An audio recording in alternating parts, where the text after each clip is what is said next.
चला पोरींनो, मी कसा गरम मसाला बनवलाय हा मी तुम्हाला दाखवते। मसाला टिकण्यासाठी मी तुम्हाला चांगलं सांगते। दगडफूल, चक्रफूल, लवंग, मिरी, दालचिनी, वाजगा आणि हळद, अख्खी हळद, सुंठ, तमालपत्र, धन, लवंग, मिरी, मेथ्या, बडीशेप, जिरं। आता हे छान तेलामध्ये भाजून घ्या।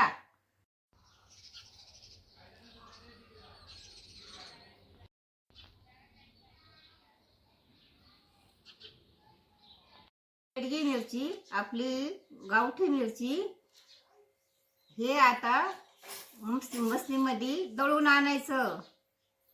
वर्षाच्या वापरासाठी आता तयार करून आणलाय। मसाला काचेच्या बरणीत भरून ठेवायचा।